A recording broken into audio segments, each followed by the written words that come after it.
Good afternoon, everybody. Please remember to put in your names and roll numbers in the chat box so that I can make a note of the attendance.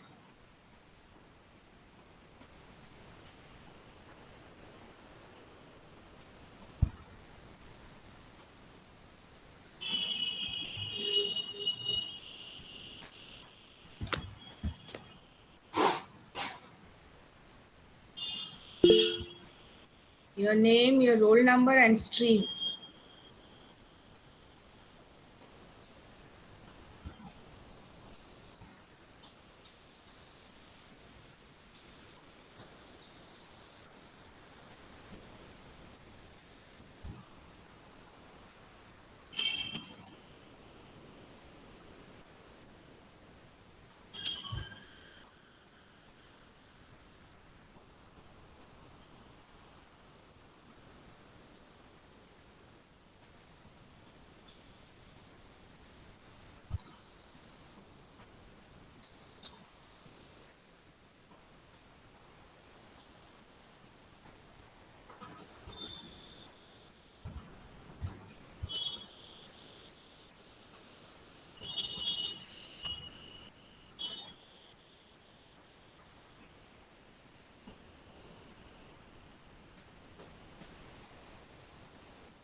There are 20 of you already. Can I begin so that we can finish quickly?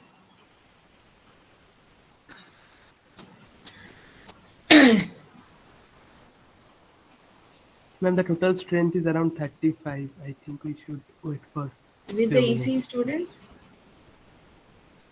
Yes, ma'am. Okay.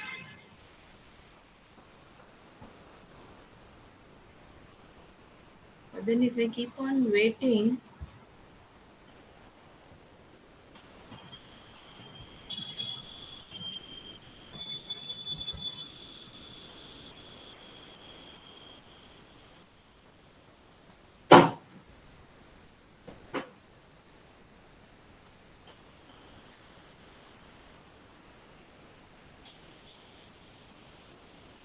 those of you who came in later, who joined just now, please put in your name, your roll number, and stream in the chat box, please.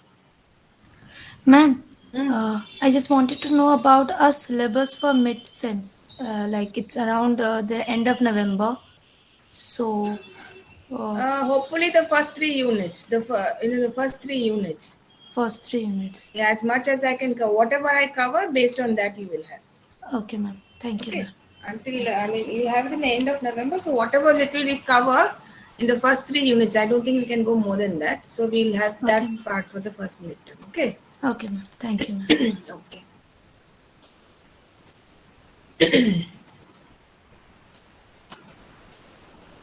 Okay, if we keep on waiting, we might not finish today. Then I'll have to keep you waiting. So we will start off with we finished with the introduction on values. We finished with ethics, all right, and then we never finished with ethics. We have to look on. We were supposed to start with the branches and theories of ethics. All right, as I said before, I will not be going into details of these topics because these are not, I mean, you are not doing a full time course on ethics. All right, so people who are doing a full time course will need to know about it. But then I will introduce you to the branches and theories through definitions and leave it at that much only because. There could be issues later in your professional life or maybe even in your personal life when you will need to identify what kind of ethical issues you are facing and under what category it falls and possibly how you can handle the situation, all right, if there is a non-ethical issue that arises or any clarification or doubt.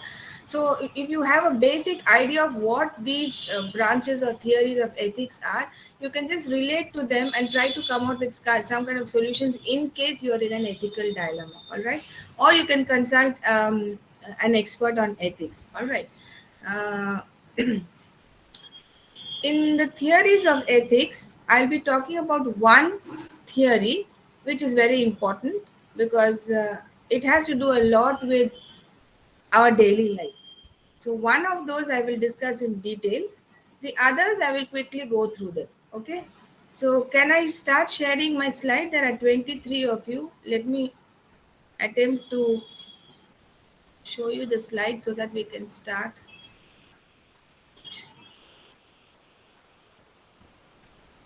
We are moving on to unit 2. All right. And unit 3 will basically. Acha, before I move on, I just wanted to tell you all on 23rd of November,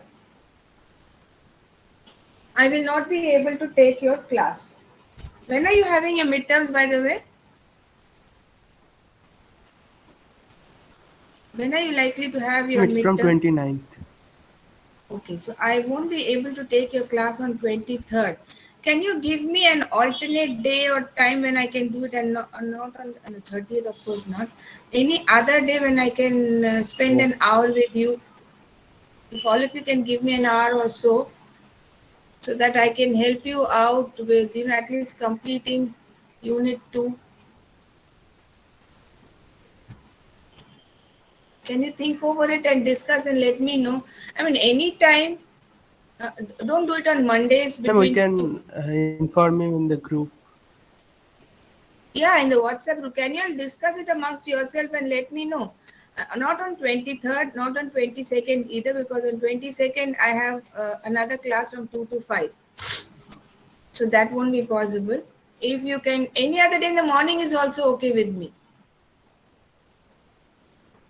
Uh, or any other day in the afternoon when you can give me an hour or so, and I can just cover up a little more, because if I need to do the question paper, then I just need to know how much I can cover. So that is why. Let me see how much I can cover today, and then based on that, if I can finish the second unit good, then you can have something substantial to work on for your midterm. And you can fall back on the slides. You won't have to do anything more than that. All right. Except give your own examples and give your own personal views, your own analysis or understanding of the concepts that we are discussing here through valid examples. Okay, so 26 are already there. So please let me know, when will you let me know? How many days will it take for you to discuss and let me We'll know? try to inform you by tonight. Okay, tonight or by tomorrow? Ma'am, we can do tonight also. Okay. Okay, just let me know when you can give me an hour. Maybe it'll spill over to 1 hour, 10 minutes, like that. I don't want you to have another class, just back to back, and that will make things difficult for you. That's why I want to know. It can be at any time in the night also. I mean, if you can give me time at 7 o'clock in the evening, 8 o'clock, where I can just sit for some time and, finish off the topic.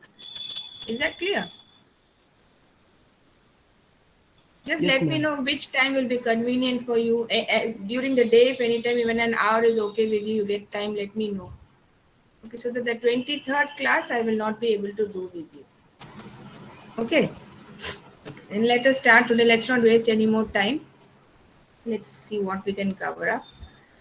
So we'll move on to unit 2, which is about your branches of ethics. And I'm sure I will start brushing through these. I mean, rushing through, not brushing through, rushing through these topics quickly, because there's nothing much in them. All right.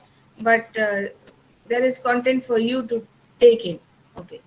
Now, when we talk about the branches of ethics, any field of study will have certain branches, all right? Because there needs to be some kind of specialization on a topic, different areas that cover that encompass the entire topic. So we're going to talk about smaller units in a big topic, and that is one of them is the branches of ethics. And in the branches of ethics, we talk about 4 branches: descriptive ethics, meta. Can you see my slide, by the way? Is it visible?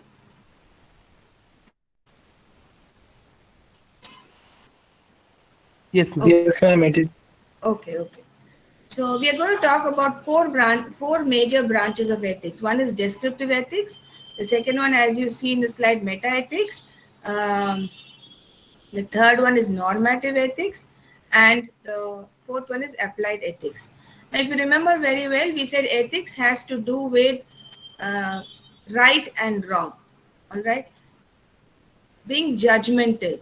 All right, based on your sense of values, you try to be fair in your judgment, which leads you to decide whether something is right or wrong.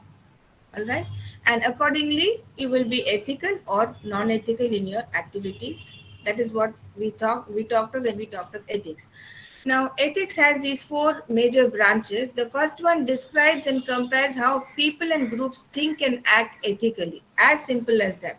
Descriptive ethics is a branch of ethics which describes how people think, all right, how they act, how ethical they are, and it compares this point with different groups and different kinds of people across the globe. All right, ethics. The ethics, the sense of ethics that we follow, the norms that we follow in India are of one kind, and there are ethics that other countries also follow across the globe, and they are framed according to their geographical needs or the kind, the culture, the political and social status or position or the situation. So based on that, every country has customized their own rules and norms or their sense of or their ethics. All right. So when you do a comparative study of all these, that comparative study comes under the branch called descriptive ethics, because the ethics of every area on the globe is discussed in descriptive ethics.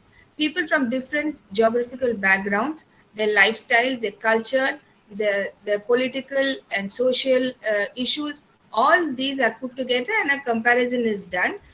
And that is why this branch of ethics is called descriptive ethics. All right. The next branch is meta ethics. All right. Now, meta ethics simply explores the origin, nature, and scope of ethics. So, if every country on the globe, or every, what should I say, society on the globe follows certain ethics or rules or norms, the question is, where did they originate from? Where did these rules and norms originate from? Why did these norms come into action? What was the need? Why did they originate? And what, according to the people who frame these rules, what is the nature, what is the scope of this kind of ethics? Where is it applicable? All right. So that is how these four branches are kind of uh, they kind of overlink. There is a hairline difference, but they are linked. All right. So meta ethics will try to find out where this particular type of ethics originated from, or the rules or norms in a society originated. Why did they originate? Now, and accordingly, you will study the nature of.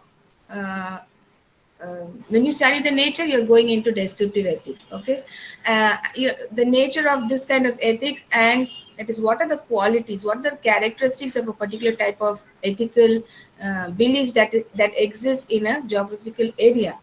That is what the nature of that is what I mean by nature. And scope of ethics is how much these rules or these ethics is applicable in a particular area.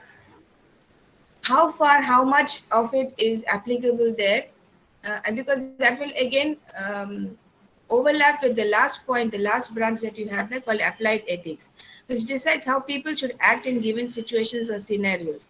So, as simple as this, if in our country it has been decided that we will have the right hand drive system in a car or in any big four wheeler, all right, we drive on the driver sits on the right hand side, so we have the right hand rule. All right.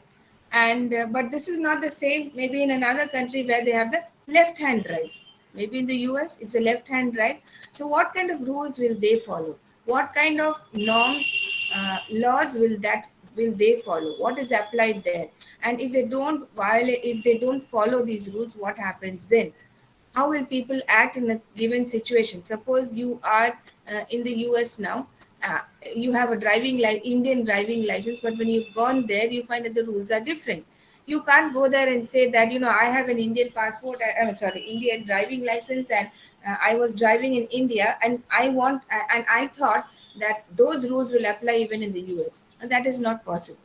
You should act according to the situation or scenario or the environment in which you are. You will have to apply those rules or ethical concepts that are prevalent in a particular society or geographical area. So that is about the scope of ethics and applied ethics. And the third one that you have is normative ethics. Norms means rules, all right? So normative ethics deals with what should be considered right and wrong behavior.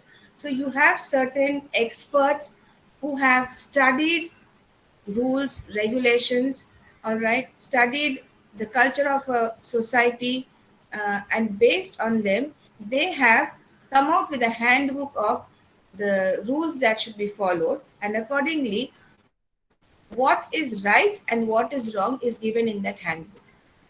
Rules are given, and if you don't follow those rules, if you violate those rules, what can happen? So, what according to these people, the experts who have given in the handbook, is what is right behavior and what is wrong behavior. It has been laid down there, just like you have the Constitution of India, where everything about the Constitution is laid down in the Constitution of India. Same way, you have the same thing put in normative ethics also. So, normative ethics tries to study uh, what is right and what is wrong behavior. All right. So this is basically what the four branches of ethics are all about. If you want, you can go to the net, you can search examples on your own and try to work on or expand on these points. If you get a question, 10-mark question, is that clear? You can add your own points to this, but you need not make it very complicated. Very simple. When you say descriptive ethics, give an example for it, or what you understand beyond what is there in my bullet point. You can expand on these topics, all right? Or you could have a short note on it for 7 marks, anything. Okay. The next topic that we are going to discuss, I'm rushing through them because, as I told you, we're not going to go into details, just touching the tip of the iceberg. Because what matters to us is professional ethics. We will need to quickly plunge into that topic, or otherwise, we will not be able to finish our syllabus. So the next one is theories of ethics. Again, here you have four theories, major theories which are from the Western world. The first one is utilitarianism, comes from the word utility, benefit or use. So you have this major theory called utilitarianism, which we will discuss in detail. The second one is justice, which relates to fairness, because ethics has to do with what is right and wrong, and it involves a lot of judgment on what is fair and what is unfair. So justice is one major theory of ethics which deals with the concept of fairness. All right, whether you are being partial, impartial, how much you think that a particular rule or norm is fair enough, all right, and how much it is not, all these things. For example, um, I keep taking this example again and again. This thing about hacking, okay?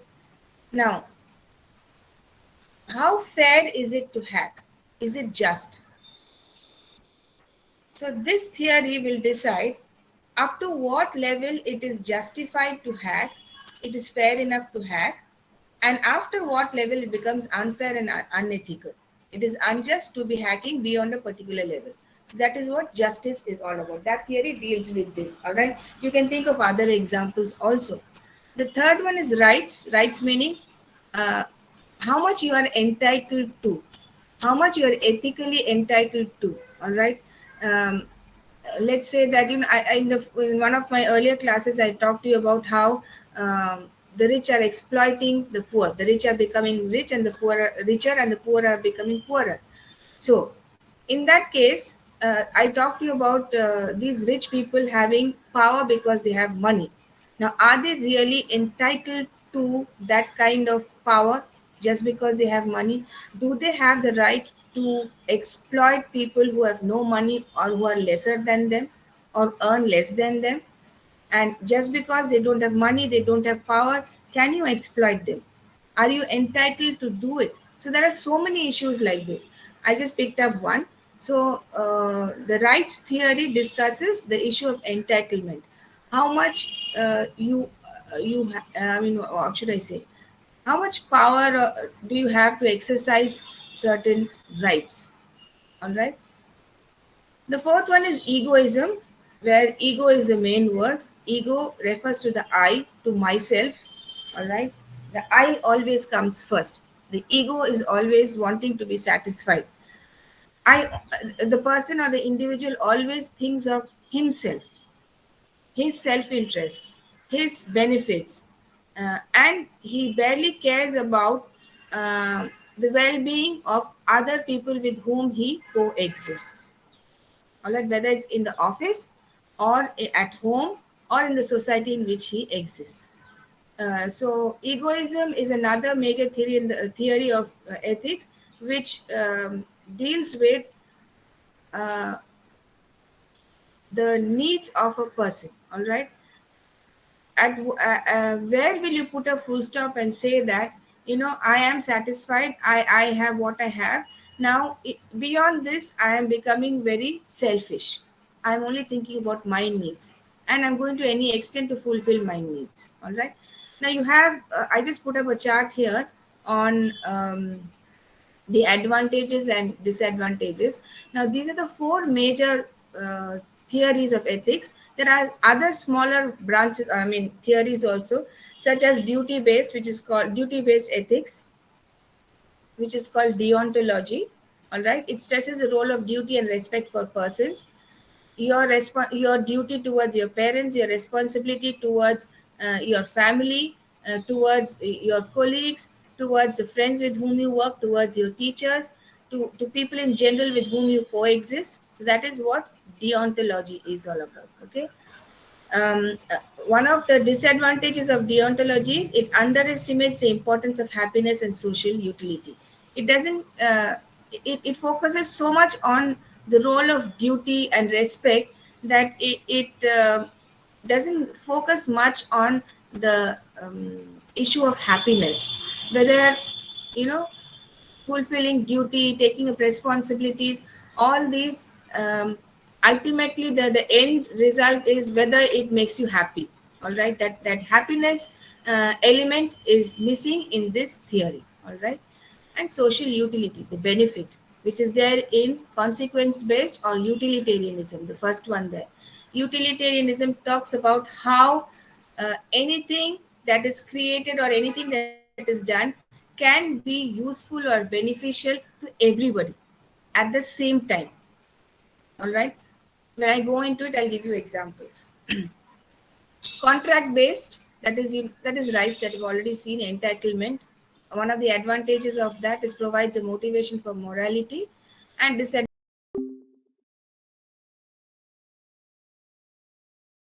morals. It's about the rights that you have, not on morals. All right.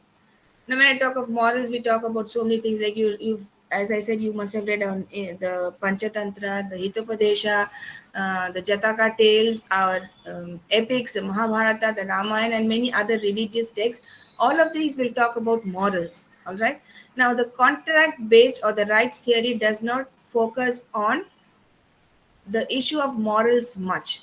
It just provides a motivation that you have something like these to fall back on to work on your models. All right, it just offers a minimal support or focus on morals.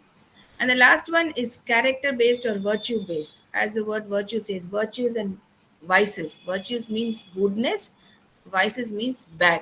All right, so this virtue theory stresses on moral development and moral education. This is one of the advantages, and the disadvantages are it depends on homogeneous community standards. All right, so we don't go into much of details. You can read up on this, try to understand. If you have any questions, you can tell me, we can discuss later. My future slides will following slides will also talk about them, so I don't want to say everything right now. If you have any questions, we can discuss it as we keep moving on. All right. Now, as I said, I'll talk in detail about the first one, that is ethical theory, that is utilitarianism. As I said, it comes from the word utility, all right? Utility meaning usefulness or the benefit of something. Now, this theory was proposed by two people, namely Jeremy Bentham and J.S. Mill, all right? Now, this is a concept which means that do whatever produces the greatest good for the greatest number of people. Do maximum good for a maximum number of people. That is what we mean by this, okay? What makes something good or bad, right or wrong, is that it produces the greatest amount of pleasure or lack of pain for the greatest number of people. Another way that they put it is whatever good you do, whatever right things you do, will give the maximum amount of or the greatest amount of pleasure. And if you think that you do a lot of bad things and wrong things, and that can also give you a greatest amount of pleasure, that can also happen. And this will happen for a greatest number of people. Now, as we move on, we will see. So, it is about doing, we generally talk positive. So, we are talking about doing as much good as you can for a large number of people or maximum number of people at the same time. Is that clear? And if you think that doing some wrong activity can give you maximum pleasure, which means very less pain, all right, minimum pain or lack of pain. If doing something wrong or doing a wrong activity can give you a lot of pleasure, that can also happen.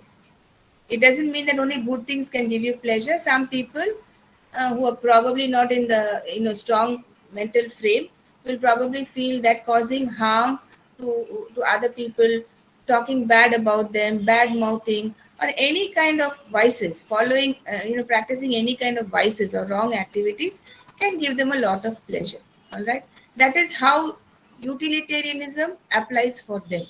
It is of great utility to them, benefit to them, to see people suffering, to see people being suffering. There's a lot of hardship, people are not happy, and some people who like all these things are instrumental in making these things happen for other people, not giving them a good life.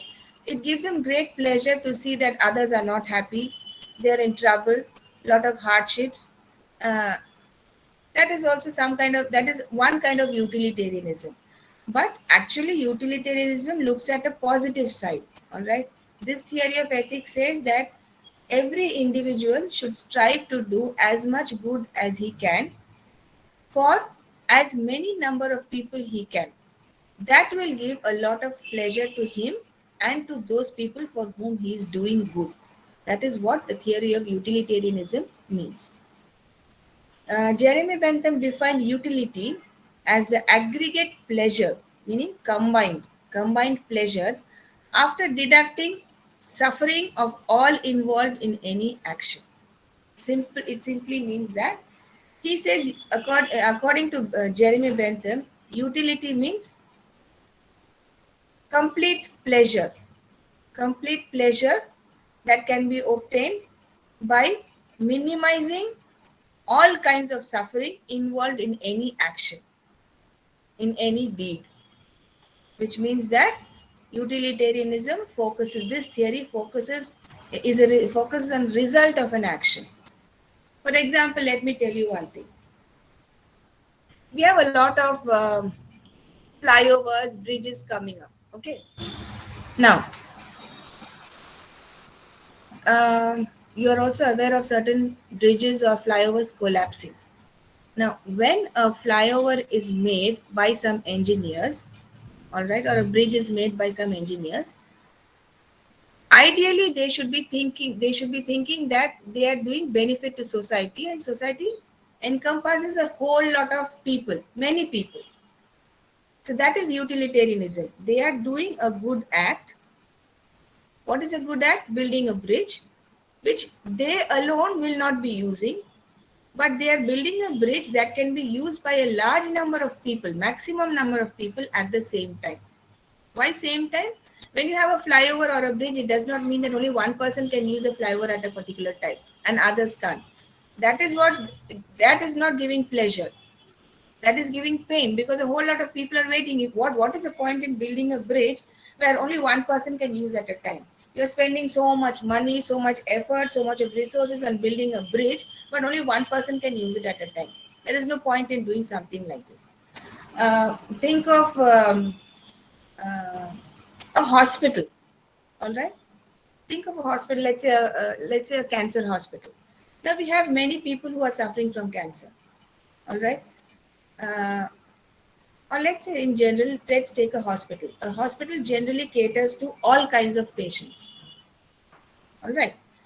But if somebody constructs a hospital, builds a hospital, saying that only, uh, you know, only a particular set of people can come to that hospital, only a particular category of doctors can come to that hospital, and others are not allowed. What would you say about it? Would you be happy about such a hospital being uh, built in your locality? You would say, what is the benefit? How do I benefit from it? If I can't get, it's being built in my locality, and there is no utilitarian factor. Not everybody can use this. It can happen with schools, it can happen with malls, shopping malls. You build a school where only a particular state of society can use it. Only the school is meant only for the well-off people. The fee, they don't say it by exactly in words, but the fees is so high that only a particular category or class of people can afford to pay that kind of fees for their children, which indirectly means that people who cannot afford or cannot give that kind of money need not send their wards or children to that kind of school. Now, this is not utilitarianism. So, utilitarianism simply means that when you do something, any action that you do should be of benefit to a large number of people at the same time. A whole lot of people should be able to use a bridge or a flyover or a hospital or a school at the same time. That is what we mean by utilitarianism. And what will happen is, um, when a whole lot of people can use this facility that you have, all of them are happy, all of them benefit, and the results are good. So, therefore, utilitarianism focuses on the result of the action. A whole lot of children get educated, a whole lot of people from different backgrounds, different financial status, different ailments can visit a hospital. All right. Different people are able to use the facilities of a hospital at the same time. All sets of people can go to a school, all right, irrespective of the fact that it is a private school or a government school. A school is a school, and it primarily focuses on educating all children. Anybody who wants to be educated, who wants to study for that matter, and does not focus on the fact that only if you can pay you can study. All right. So that is what the utilitarian theory talks about. So the same points that I discussed just now are put in bullet points. Now, what is the basic principle then? As I said, greatest happiness principle. This is the one and only principle that the utilitarian theory focuses on. What is it? Giving happiness, maximum happiness to anybody involved in any activity. It maximizes for positive outcomes for the largest number of people and minimizes negative outcomes for the lowest number of people. Okay? One should choose the action which will lead to the greatest happiness, all right, overall. So, as an engineer, you will engineer things or create things that will give maximum pleasure to a whole lot of people. It will minimize all their pain. For example, let's say that I have to wash all my clothes manually at home almost every day. And that is a lot of pain for me. Very difficult. My health doesn't allow me to do it. Now, if I have a washing machine, this washing machine has been created by an engineer. He has engineered it. And I'm thankful to that engineer who has created it because he thought about invalid people like me There are so many people like me, and keeping that in mind, he has used his knowledge, his skills to come out with some kind of a device that many people like me can use, and even otherwise, normal people can use, which means that he is minimizing a lot of pain for a whole lot of people who exist in society. Now, that is utilitarianism. And it gives me a lot of pleasure to be using the washing machine because it minimizes my pain, my difficulty. It gives me a lot of happiness and pleasure to be using a machine that I only have to switch buttons and my work is done. So, as an engineer, you should create things that will be of maximum benefit to maximum number of people at the same time. All right. And the last point that relates here is one's own pleasure and pain only count as much as another person's. What affected won't be there. Which means that the engineer has empathized with me. He has put himself in my position, understood my difficulty, all right, and he has thought of how he can minimize my pain and give me more pleasure because and then he has created a washing machine, all right, and a fully automatic one at that. So which means that it will give him also pleasure because he has created something which he can also use, and he has gifted something to society which we can also use. So that is what we mean to say. So it is going in circles and just saying that utilitarianism is about providing maximum happiness to a large number of people at the same time, thereby minimizing pain. Is that clear? Does anybody have any questions? Am I going too fast for you today? No, ma'am. Is it okay? Anybody who wants to say something? Now you see, I talked about engineers building bridges, building. I mean, designing devices for society. Now I'll take one negative side of this also. I don't know whether you thought about it. It just struck me. Now there are people who uh, do wrong deeds. It is understood it is wrong, all right, because this has been laid down. For example, think of people who supply um, drugs to youngsters. If you see it one way, it is wrong. They shouldn't be doing this because they're spoiling lives of so many others. But I am just doing this, giving you this example just to put you in the thinking mode, just to provoke you. All right. Now, if I am supplying drugs to youngsters, all right, I can assume that, or I may understand that by doing so, I am giving a lot of pleasure to youngsters. I'm giving them a lot of pleasure. I'm minimizing the pain. I have a lot of money, okay, and I buy drinks or alcohol and supply it to my friends, okay, and I think that by doing so, I'm trying to minimize their pain, giving them a lot of pleasure. I'm giving them the means by which they can, forget their pain. I'm giving them the means by which they can maximize their pleasure of forgetting their pain. This is also possible. The question is, you have to decide whether actually you are doing it is utilitarian or not. Is it beneficial or not? All right. Now that is why we are talking about. I took up this example because I wanted to talk about this topic called limitations of utilitarianism. It is very difficult to quantify situations, which means that in which situation can you assume that you are doing good, and in which situation will you assume that you are not doing good. Like I said, I can supply alcohol, drugs, and many other things to youngsters. Now, am I doing good for them? If I believe that yes, I'm of great benefit to them, I'm giving them a lot of pleasure, minimizing their pain by giving them all this stuff, That is one aspect, one side of the coin.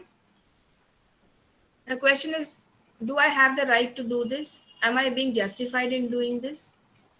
So it is very difficult to quantify the situation in which you can say that, what I'm doing is good, and what he is doing, or the drug peddler is doing, the drug supplier is doing, is good. Again, the concept of perceptions comes in here. So this is one of the drawbacks or weaknesses of utilitarianism. We cannot decide in which situation something is good and providing maximum benefit, and in which situation it apparently seems like you are doing it is maximizing happiness, or like giving greatest happiness, but is actually doing a lot of harm. And if it is that kind, like, do we have the right to do it? Is it justified to do something like that? Here also, I'm building a bridge for society, I'm building a hospital for society, I'm building a school for society. There also, I'm giving drugs to people in society. But is it justified? Are the end results good? That is the question. Utilitarianism always focuses on the result of the action. The result of the action of supplying drugs is not good. My sense of judgment says that. It can differ. You can think otherwise. All right. Now, do I have the right to destroy the life of so many youngsters this way? Am I really doing benefit? Then how am I destroying? Why is this question of destroying their lives coming in? All right. Now, all of us are humans. All right. We can build a bridge which might break, collapse because of a human error. But in this case, your basic motive is not to cause harm to people. An engineer builds a bridge or a washing machine or a refrigerator or what should I say, a geyser, designs or makes all these things, creates all these things, engineers all these things, not with the motive of doing harm, but with the overall motive that he is doing something, he's creating something that will be of use to people. And that is how they will be happy about it. All right. Now, the person who is supplying drugs or alcohol might also think the same, but there is a difference in the two situations. When it comes to the end result, this is not a human error. You are doing it deliberately, knowing that the end result of supplying these things is not right. It is not going to do good for the consumer. So this is one of the limitations of utilitarianism. Now, I have another example that I put up there. A few doctors decide that a number of experiments on a few people, even if most of them died, would be worth it if they could find a cure for a disease that would relieve the suffering of millions of people. Utilitarianism would give the approval for such activity because it produces the greatest good for the greatest number of people. Read the example again. There are a few doctors who are doing some kind of a research on a disease, all right, for which they want to experiment on a few people. And they are of the opinion that while we carry out the experiment with those people suffering from a particular disease, it is okay if they die. It is okay if they die. Because in the long run, by performing experiments on these people, we are going to come out with an end result which is going to be a solution for a particular disease. And we'll be saving so many lives that time. Is this justified? Is this utilitarianism? Ask yourself that. A doctor takes the oath of saving lives. Once he's a doctor, he takes the oath of saving lives. All right. Then how can he think of experimenting on patients? All right. Assuming that it is okay that they die. If 10 people die, nothing, it doesn't make a difference. Because later, after these people die and after I've done the experiments on these 10 people, 10,000 million people are going to benefit from it. So I'm going to do a utilitarian task. I'm going to do a very beneficial task. Is this utilitarianism in the true sense? This is one of the limitations of utilitarianism. The situation is very dicey. Are you going to do the greatest good for the greatest number of people by killing a few people? They come to a doctor with full trust that they are going to be cured, and unknown to them, they are being treated like guinea pigs for an experiment. Is that ethical? So utilitarianism talks about this issue. Am I making myself clear? Please think of some more examples like this. You go up, you surf. Yes. Yes. Anybody? Any question? Any question? Okay. Shall we take a 10-minute break?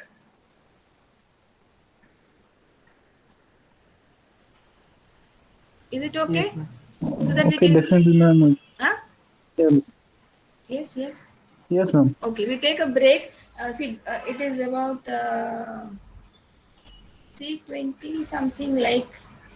We'll be back at 3:30. It's 3:21 by my clock, and then we'll come back at 3:30, and we'll try to finish. I think latest by 4:15 we should be able to finish. Can you give me that much time? Yes, ma'am. Yeah. So you take a break, and we'll meet at 3:30. Okay.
Okay, can we get back to class, please?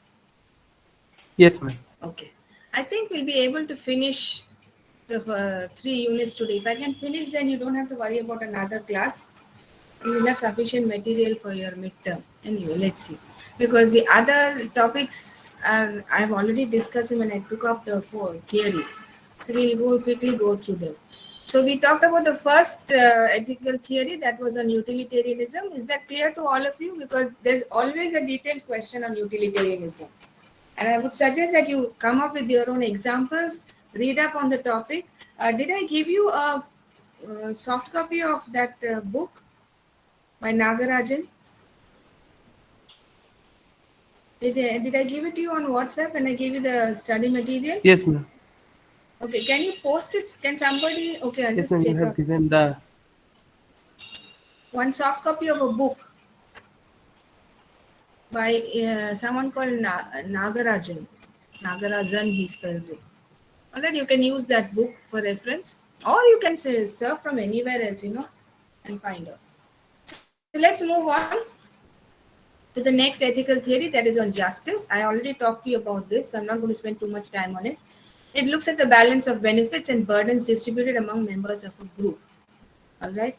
Now, whatever you say you're doing good for society or for anybody or the members of a group refers to society. The members of a group can be your family, it can be your friends, your classmates in a particular section.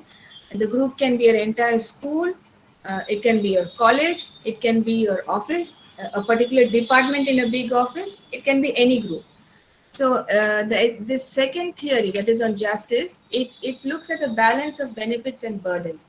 Now, sometimes what happens is if the benefits are too many, then there's an imbalance, which means that somewhere else something is being overexploited, and that's why so many benefits are available. Or on the other hand, if there is too much of a burden, too many difficulties that the members of a group are facing, it also means that is also another extreme, which means that there are some shortcomings, some weaknesses which need to be worked upon. So you need to bring about a balance. That's another side of the theory, the justice theory, ethical theory. It can result from the application of rules, policies, or laws that apply to a society or a group. Justice is about fairness. So the rules that have been applied in a particular group or a society, the policies that are applicable or the laws that are applied, are they fair enough? Are they justified? All right. So this is what justice talks about. Now, sometimes you might have some rules for the males, some rules for the females. Now, is that permissible? When all of them are employees in an organization, is that permissible? Why should a particular type of rule apply for the males and one for the females? I'm just giving you an example. The company has some policies for the higher, what should I say, the higher officials in an organization, and not for and different for the lower.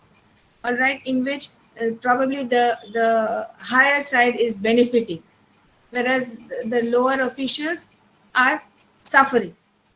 So that is unfair. All right. So the laws should be uniform for everybody. It should be unbiased and favoring all sects of society or the group. All right. And the next one is just results of actions override utilitarian results. Here, what is the focus? Justice, fairness is the focus. It is primary, and it overrides or is on top of the utilitarian factor. All right, justice looks at whether something is fair or unfair. It doesn't focus on the end result. That is what they're trying to say. It doesn't focus on the result of an action or the benefit of an action. All right. So it negates the utilitarian factor or minimizes it. And the third point about justice is it rejects the view that an injustice is acceptable if others benefit the action. This is, again, as I said, these are all related. This point is related to the utilitarian theory, where I took up one example on the limitations of utilitarianism, where I talked about doctors wanting to work on a particular group of patients to find a medicine to cure a disease from which many other people will benefit later on. All right. Now this is injustice.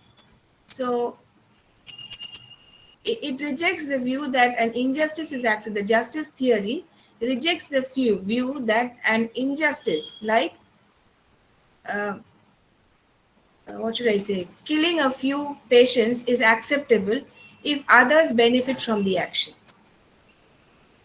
All right, that is what they say. So the justice theory says that this is not done. So if something like this is being done in the name of research, there'll be a big hue and cry.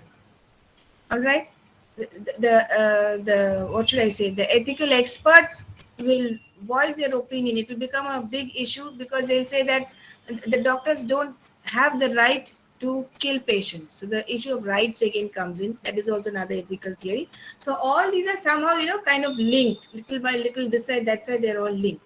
So the doctors don't have the right to kill patients. And plus, they have taken the Hippocratic oath that they are supposed to save lives of patients. So how can they think of killing patients, expressing the fact that they're trying to do benefit to a larger society, section of society, okay? And they're trying to practice utilitarianism. Is that justified? So that is what we're talking about here. Moving on to the third ethical theory, that's on rights. As we saw before, it's about a person's just or fair claim or entitlement to something. It focuses on a person's actions or the actions of others towards the person. So whether you have the right to do something towards a person, do you have the right to slap a person? All right. Do you have the right to do it? Is it justified? All right. Or the actions of others towards a person, and the actions of the members in a group. All right. They do not.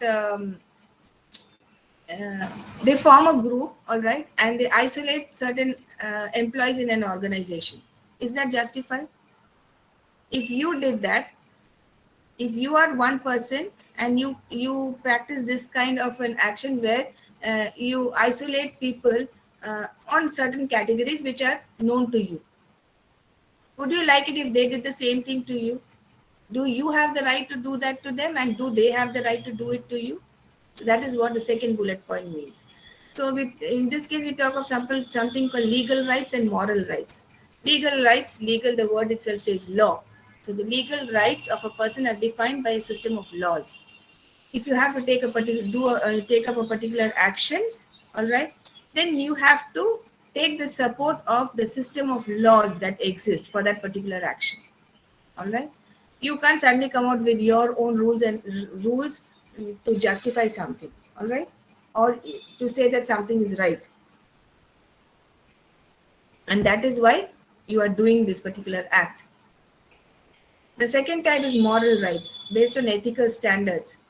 Whatever decision you are taking towards a person, your action towards a person,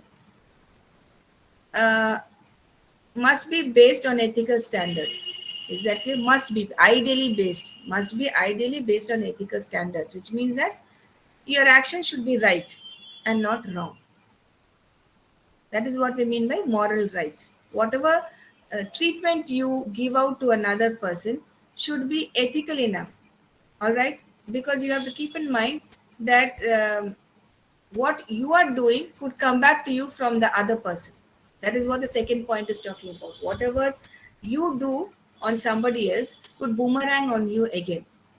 So your actions towards a person and the action of that person towards you, that person or persons towards you, are they both acceptable? That is what the rights theory talks about. Do you have the right to treat a person in a particular way? If they treated you like that, how would you react? What would you say? If you did it, it's ethical, and they did it, it's unethical, because you feel hurt about it. Did you ever think that you did something that is unethical and that person was hurt? That person had some kind of a problem because of your action. Now, if they give it back to you in the same way, would you like it? Now, if you want to take some particular action against an employee in your organization, you just can't, just by, it's not your whims and moods, and you say that, yeah, I wanted to take this action, so I did it. You can't do it. You have to justify it, and there are certain rules, laws that are there, the corporate laws that are there, according to which you have to take action, and those are the legal rights that you possess as a senior official who can take action against another employee. You can't take actions on your own, make your own laws, and make your own decisions. That is not done. Because you have to keep in mind that if you make your own rules and laws and you take action on somebody, the same thing can be done to you. Would you like it then? Would you approve it then? It's not about liking. Will you approve it then? And whatever action you are taking should be morally right. All right. If it's not morally right, it means that you're being unethical. You're being unfair. You're not being just. All right. The purpose of the rights theory is to let a person freely pursue certain actions without interference from others. That is what the rights theory says. You should be free as a person, as an individual. You should be free to pursue or practice certain actions without interference from others, keeping in mind that you are not causing harm to others. That should be there. All right. So that's about the rights theory. And just discussing a few more points on the features. So the rights theory respects the rights of others, as the word says. It lets people act as equals. Obviously, when you respect the rights of others, there is a question of equality which arises. So you treat everybody as your equal, and therefore it's all balanced. All right. Moral justification of a person's action. You are able to morally justify why a person took up or did a particular act. There is a justification, reason that you can give. That is what the rights theory is all about. Okay, it gives you the freedom to do certain things, to justify why you decided to do a particular thing. All right, there is a justification for it. Example for legal right is right to a fair trial in the United States. All right, suppose there are. I had a classmate who was married to an environmental engineer. As I'm talking way back, many years ago. She was married. Her father was a vice chancellor of a university, and they were from Karnataka. So they had shifted to Karnataka, and then she had got married. Suddenly, she just finished her engineering and she got married, and she shifted to the US. Uh, just after she had her first child, the child was just 2 months. Okay, um, her husband and her mother-in-law started verbally abusing her, which moved on to physical abuse also. And what was their one and only complaint? They kept telling her, "You think you're a big shot's daughter? You'll sit at home not doing anything. Is it possible to run the house, on one person's income like this? So you have to go to work." So they were forcing her to go to work, and she said that I cannot leave a 2 month old infant and go to work. You see, it doesn't happen that way, at least in our country. And then when she was there, when they started physical abuse, they used to lock her up in the house just because she refused to, bow down to their demands. They used to lock her up in the house and go. At times, she and the child were not given food to eat. And then one day she managed to run out of the house and reach the Indian embassy. When she reached there, her parents were informed they had come, but her case was because her husband was an American citizen and things like that, and she had also spent quite a lot of time there. She was there, residing there. Her case was taken up by the American law, by the law of that country, and a decision had to be taken. All right. So the Indian laws did not apply there. So that is what they mean. Legal right is you have a fair trial to the United States. So if you're living there at that time, you must be permitted or given the freedom to be, what should I say, um, worked upon according to the American legal rights. So whatever is due to you, whatever the decision of the law there, the court there says, that was a decision that was taken. That both of them can stay separately. They can either go for, the child can have, they can have shared custody of the child. In Indian cases, usually what will happen is if the child is a minor, it is given to the mother. There, I think I don't know exactly now what the rules are, but at that time she told me they could share custody of the child. All right. and she would be given some kind of monthly allowance by her ex-husband, and many other things. Some things are similar to Indian standards or Indian laws, and some are different there. Okay, so that is it. And moral right example, right to due process within an organization. Right to due process meaning the right to be able to do something in an organization if you think that it is right, you are morally right. What you're doing is correct. If that is the case, you have the right to do it. All right. So that is about the rights theory. Now you have two types of rights. You have negative rights and positive rights, just like you have positive values and negative values. Negative rights do not interfere with another person's rights. Positive rights, a person has a duty to help others pursue their rights, which means that it has the involvement of another person, and you can, there is, I won't use the word interference in the positive rights, I'll use the word involvement. You are involved in helping others to pursue their rights. That's a positive right. In negative right, you don't interfere with another person's right. All right, maybe that person is misusing his rights, so you don't interfere with that. So there are two types of rights. Examples that I've given: negative, do not stop a person from whistle blowing. I told you, whistle blowing is the act of revealing wrongdoings in an organization.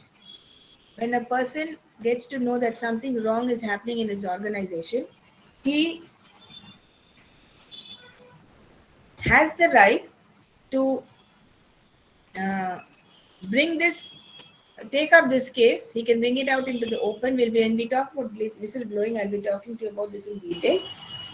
For now, you need to know that whistleblowing is the act of revealing the wrongdoings in an organization. All right, and if you think something wrong is happening, you don't. You can take this forward on your own. All right, and you need not interfere with anybody else's rights. The person who is doing wrong can continue doing wrong. You don't interfere with that person. You think that what he is doing is wrong.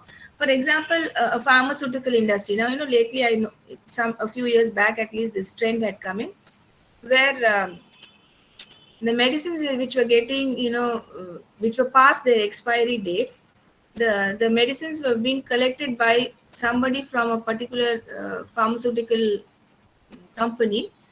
From the pharmacies, they were collecting all these expired medicines. They were taking it back, and they would clean off on the foil the printed data. The date of manufacturer and date of expiry would be cleaned off, and a new one would be printed and again resold or sent out into the market. Now, I am an employee in this pharmaceutical company and I get to know about this. I know that this is not correct and I want to put a stop to it. So what do? I try to talk to my senior boss if he can do something about it. If he cannot do, I go to a higher source. So what I'm doing is I'm whistle blowing. When I blow the whistle, I'm drawing the attention of somebody towards a particular action. And here, nobody can stop me from doing this because I know that it is wrong. Is that clear? So that is about negative. And positive, co-worker helps another person blow the whistle on unethical actions. Positive is when I have somebody else with me. I have a co-worker, a colleague who helps me to blow the whistle on such unethical actions. When I have the support. Is that clear? You don't have to go into details for all these things. The last step that we're talking about is egoism. All right. This theory was proposed by Ayn Rand and Adam Smith, which states that what makes something good or bad, right or wrong, is that it satisfies one's desire or meets one's need. All right. If I think that, my explanation for this point would be that I think that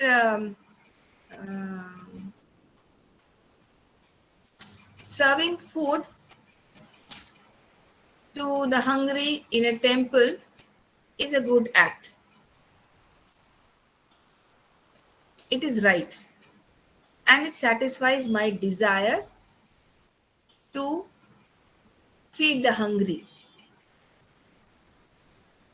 And when I feed the hungry, it is meeting a hungry person's needs. It is fulfilling a hungry person's needs. So I am doing something good. It satisfies me. It is also satisfying somebody else.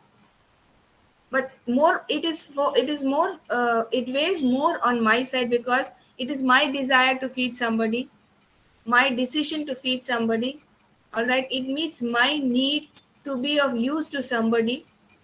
All right. So what is happening everywhere? It is me. That is egoism.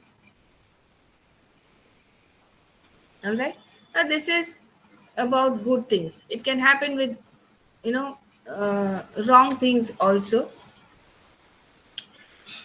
For example,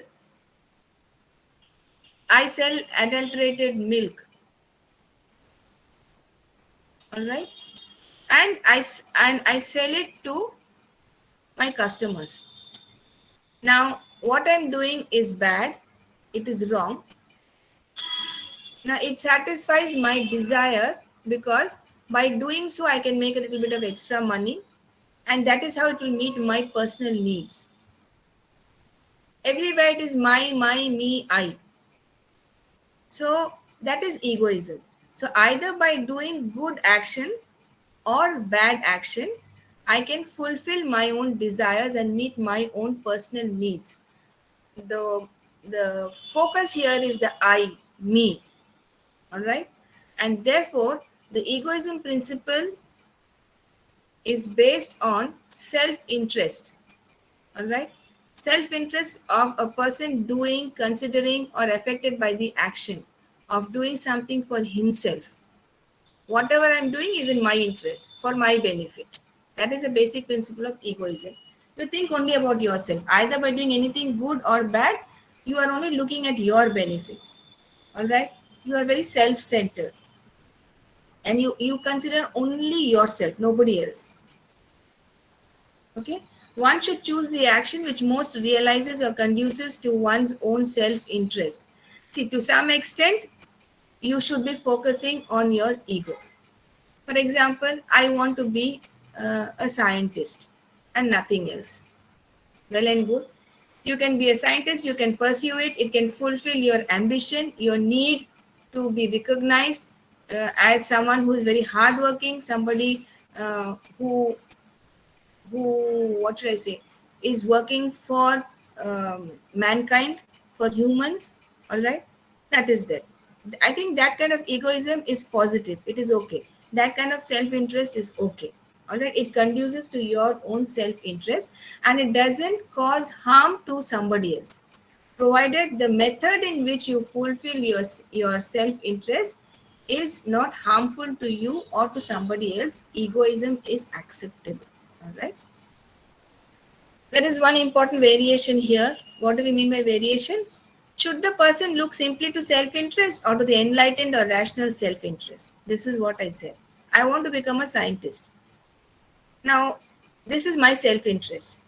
Is this just so that I can become someone who is very well known, receive a lot of awards, receive a lot of money, fulfill my ambition? Is it for the money factor or is it for my own enlightenment, for my own rational self-interest? Rational self-interest meaning my own personal desire. Is it for that or is it for some other purpose? So egoism deals with this. The egoism theory deals with the fact that whatever you do for yourself, all right, is the self-interest balanced? Are you doing it for your own productivity, for your own benefit, for your own enlightenment without causing harm to you or others in society? Then it is permissible. All right. So the next point is also about the conception of rational interest is basic component of capitalism. We will not talk about that. We will not talk about details of that. So The next point is we talk about, there are some slides here which are not very relevant. I just put it up for sake of notes and short notes. Okay, so we will. This is just for mention's sake. You have just as we discussed the other types. The rights, like that. You have types of egoism also. Two types. There you have the rights theory and moral theory. That's the moral rights and the legal rights. Here you have two types of egoism: individual ethical egoism and universal ethical egoism. What is the difference between the two? Egoism is about the self. Then what is it? Why do we call it individual ethical egoism? Because individual ethical egoism judges actions only by their effects of one's interest. What is the effect? What is the end result of my own self interest? I have certain self interests. I have certain desires.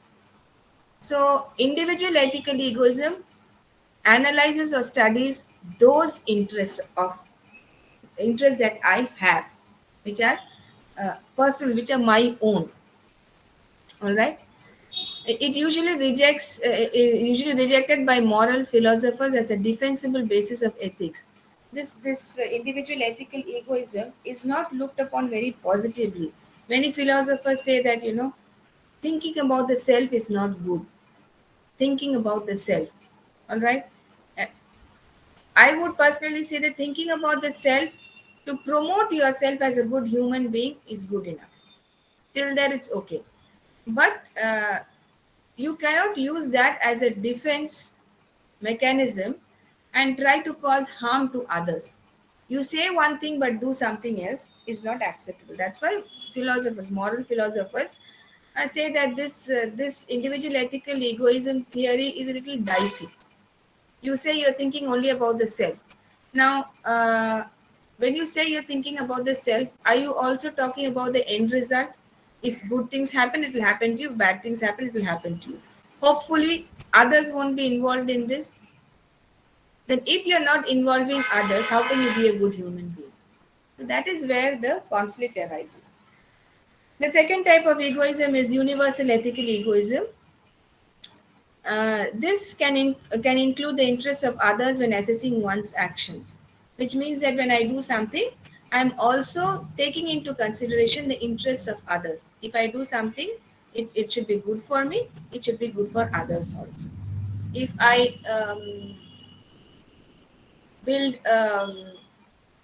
let's say, if I build a hospital, all right, it should be good for me because I can practice my skills, I can do service to society.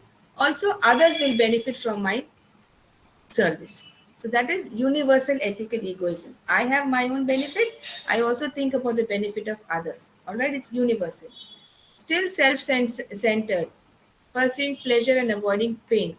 So this is also self-centered, but it is aiming to give pleasure to others and to myself. When I am being able to pursue my interest, my self interest, without causing harm to others, I am giving pleasure to others, all right, and I'm avoiding pain. I can run a holiday resort, all right, I will make a lot of money with it, and I will have a happy life, good life. But if I can also think about giving pleasure to other people who are going to come and stay in my holidays resort, then it's a win-win situation. People will come to a holiday resort for a holiday to spend time to get rid of their stress, tension. So am I going in a position as the owner of that holiday resort to give them that kind of pleasure? Because if they give that kind of pleasure, it's good for me also. It will make me happy. I will get my money because they will come back again, or the goodwill will spread to another 10 people. Through these people, I'll have more business coming in. So good for me. So I am being able to give pleasure and minimize pain of others. All right. So that is, I'm thinking about myself, but also about others. So it's a one of the characteristics of universal ethical egoism. And last bullet point is enlightened self-interest, which considers the interests of others because the person wants others to do the same towards him or her. I want to give somebody relief. I want to give somebody pleasure. All right. And when that person gets the pleasure of staying in my holiday resort, he gets happiness, he enjoys his stay here. and he's happy to give me something in return, maybe in terms of money, all right, I'm also happy because I have given my service to the best of my ability to make them happy, and they are happy, and so they're giving me something in return. So, whatever I'm getting in return is good enough for me because it is going to give me the support to run my family, to make this resort a better place, and to give better service. So, it's a two-way win-win situation. All right. So, that is what universal egoism theory is all about. Okay, the next two topics that I'm going to show you are on moral and morality. They're not very important. You can look through them later. The next one is morality and ethics. You can just go through the slides. They're just, the two slides will just differentiate between what I mean by moral and morality. All right. You can see the slides. The next one will be, actually, basically, I'm talking about the differences between moral, morality, and ethics, how they are related. So that is what I'll be talking, that is there in the next two slides. Okay, that is not very important. The last thing that I'll be talking about now is on professional ethics. All right, we will wind up with this. We have just a few slides left. I will talk about them and wind up with that.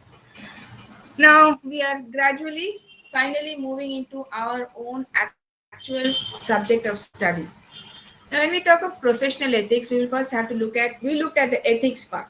Now we'll look at what we mean by profession, what do we mean by profession, being professional, who is a professional. Those are the topics that we're going to talk about, and how this term profession is being linked to ethics. We're just going to talk about this in another 3 or 4 slides. So, what do I mean by profession? Now, you usually have a short note on this. What do I mean by a profession? I will break up the definition to make it easy for you and give you an example also. A profession is a vocation based upon, a profession is an occupation, it is a vocation founded upon or based upon specialized educational training,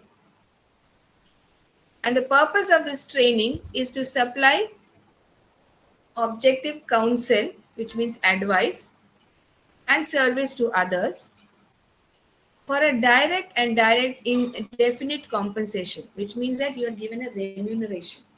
You're given something in return for your advice and service to others, wholly apart from expectation of other business gain, which means that without expecting any other extra income apart from what you deserve for the advice and service that you give to others. Okay, let's take up the profession of engineering. All right. Okay. Engineering is a vocation, or engineering profession is a vocation or occupation that is based upon specialized educational training, which you call your BTech training, that is specialized. All right. BTech training is not given to doctors. It is a specialized training, educational training given to people who want to become engineers. And what is the purpose of giving this training? So that when you finish your educational training, you are specialized as an engineer. You will be in a position to supply or give advice. Counsel means advice. People can come to you for consultation, and you will give this advice or you will do this counseling objectively. All right, objectively meaning you will remain as a third person who will just see a particular situation and give advice. You will not get personally involved or become subjective in when you give your advice. You will remain as a third person, all right, who will give fair advice, and that is a service that you're doing to others. Okay, what kind of advice? Let's say somebody comes to you and tells you that we want to build a shopping mall.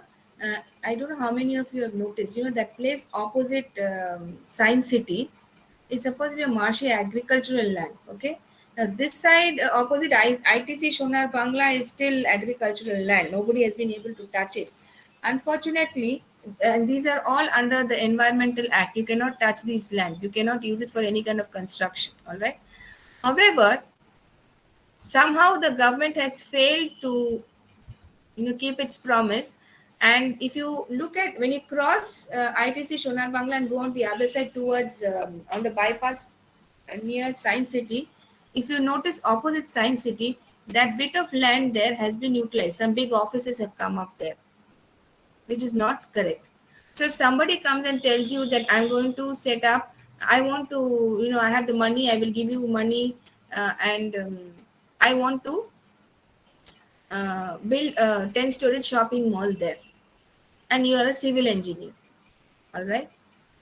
Now you will give your advice and you do your consultation or your counseling as a third person. You will not get involved in their need. You will be involved only in your need as an advisor, all right, as a counselor. You will remain outside and give them neutral advice. You're a neutral person. Now you will tell them that, see, this land is not meant for sale. One thing, it is protected under the Environmental Act of the government of India. Second thing is, even if I manage to, people will say we'll give you bribes and all that, and if you buckle down under that, you will probably take bribes. But if you're a true counselor, you will think of other things, because you have to think about the utilitarian factor. You will tell them that land is not suitable for constructing a 10-story building, because that is marshy land, all right? A civil engineer will do a soil study. A soil study will probably indicate that the land cannot be used for such a huge building there, because the ground there is not solid enough, all right? So if you're true to yourself and if you give objective counsel, you will get these things clear to your customer or your client and tell them that it is not possible to do it. Now that is how you're doing service to everybody, not only to your client but also to people in society. Because if you buckle down and you for some extra money you build a 10-story shopping mall there, just imagine one day, sooner or later, it will cause harm to a number of people who are inside the shopping mall if it collapses. So that is not utilitarian. You are failing in your duty as a professional, as an engineer. So again, if I go back to the definition, engineering is an occupation or a vocation based upon specialized educational training called BTech. And the purpose of your BTech training is to supply objective counsel or advice and service to others, namely your clients or customers, in exchange for a direct and definite compensation. You have a certain fees that you will charge them for this advice that you give them, for the counseling that you do. You should not accept anything more than that. You should not expect anything else in terms of a business gain. That is what we mean by a profession. All right. I saw a definition by Roscoe Pound, which was defined as, who defines profession as a group pursuing a learned art as a common calling in the spirit of public service. A group of engineers, let's say as a group of engineers who pursue the learned art of engineering as a common calling, meaning one objective, one, what should I say, aim, all right? In the spirit of public service, the aim is of you see, you are a group of engineers who pursue the learned art of engineering and want to use it for public service. That is your only one and only aim. When you say common calling, it means aim, one and only aim. What is the aim of the engineers? To give service, good service to public. That is what your aim is. Okay. So that is what we mean by a profession. Now, who is a professional? A professional is one who abides by the definition of a profession. He is a member of a profession, or any person who earns their living from a specified professional activity. You are an engineer, all right, and you earn your living from the professional activity or the engineering activities that you do. And you also abide by the rules of your profession, all right. Each profession has its own rules And a person who carries out his profession or occupation uh, by abiding with these rules is a true professional. And what do you mean by professionalism? Professionalism does not refer to the person. Professional refers to the person. Professionalism refers to the skill, the sense of good judgment and polite behavior that is expected from a person who is trained to do a job well. All right. So if you are a good engineer, you are a good professional when you exhibit professionalism, which means that you use your skills to the best of your ability. You have a very good sense of judgment. Your behavior towards your clients and customers is appreciable, all right, and according to the job that you have been trained to do. Is that clear? I remember in Sector 5, I went to that time, Nokia was there. I went to a Nokia, service center. And I was given a token and asked to wait. My call would come. I waited for 2.5 hours and I found nobody who came up to me and asked me what my problem was, why I was there. That is not professionalism. All right. What will happen if there is no professionalism? You will lose the goodwill of your customers or clients and you will ultimately lose business. Nobody will have a good word to say about you and your organization. You will lose your business, you will lose your job, the organization will go for a sixer. Which means that you have not used your skills as a professional for the benefit of your customers or clients. You have failed. All right. So that is what this, I don't think you have the docs. I'll give this document to you later on if I find it. Now we are almost at the fag end of today's class. We are going to plunge. I'll talk about professional ethics and then next time maybe after your midterms, we will start off on our actual syllabus. Now what do I mean by professional ethics? I talked about ethics, I talked about profession, I talked about professional, I talked about professionalism. Now, what is professional ethics? So we are putting two words together. One, professional and ethics. All right. So it refers to a person who has this sense of ethics or judgment of what is right and what is wrong. All right. And it is exhibited in your workplace. It could be your organization or the company where you work. All right.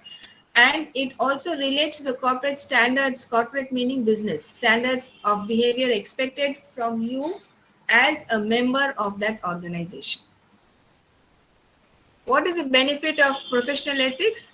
It helps you decide when you're faced with a problem that raises a moral issue. Way back, I discussed about something called a moral dilemma.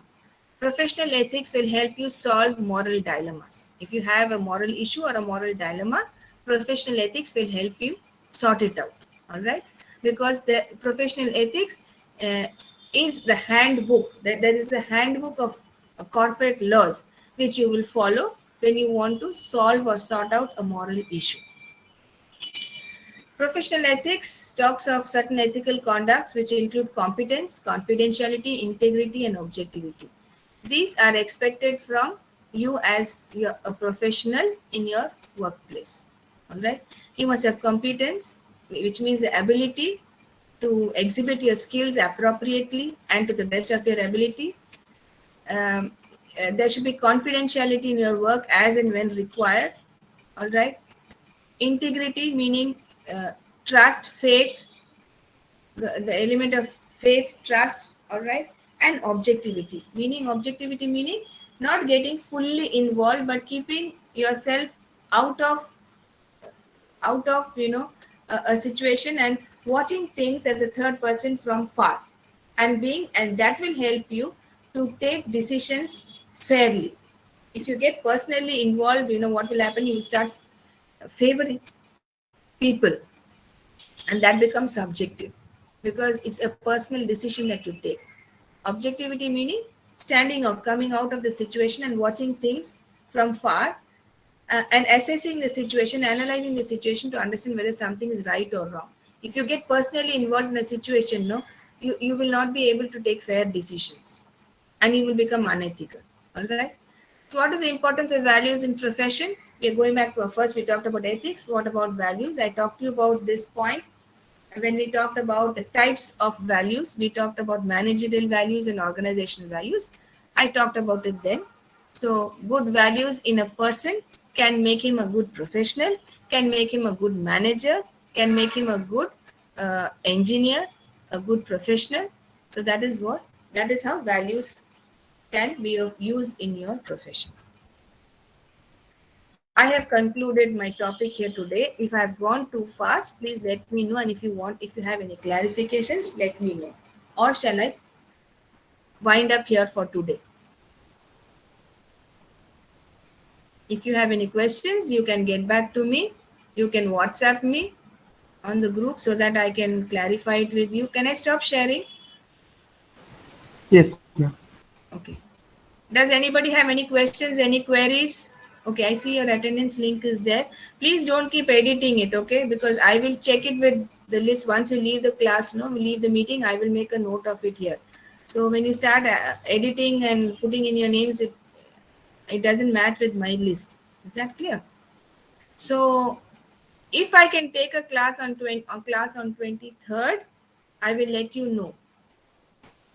Is that clear? If Yes, I cannot, whatever we have completed till today will be there for your midterm. All right. If I have a class, I will try to revise what I did for maybe half an hour or 1 hour if I'm available. Actually, there is a wedding invitation and I don't know at what time I will be leaving. So that is why I don't want to take a risk. If I leave late and I have the time to take your class, I will do it for 1 hour. I'll revise it because the BSc students have also joined late. I will revise the class and we will wind up with that. If you have any questions, queries that time for your exam, we will sort it out there. But otherwise, whatever I have done till today will be there for your exam. Ma'am, can you please share us the PPT? Okay, I will share the PPT with you. I already shared it once. Are you from the BSc group, Uday? Yes, ma'am. Yes, ma'am. This is my first Oh, class. that's why you didn't. Okay. Those of you, okay, I'll send you the revised, updated PPT and the other study material, the EC students. Can you repost it in the group, please? yes, ma'am. Please repost it in the group, and I will. And for everybody, I'll give you my updated slide on the first, second, and third unit. I've updated it. I'll give it to you. I'll post it Thank you, just ma'am. now after the class. Okay. Thank you, ma'am. Okay, then you can leave the meeting. I'll just make a note of the students who are there.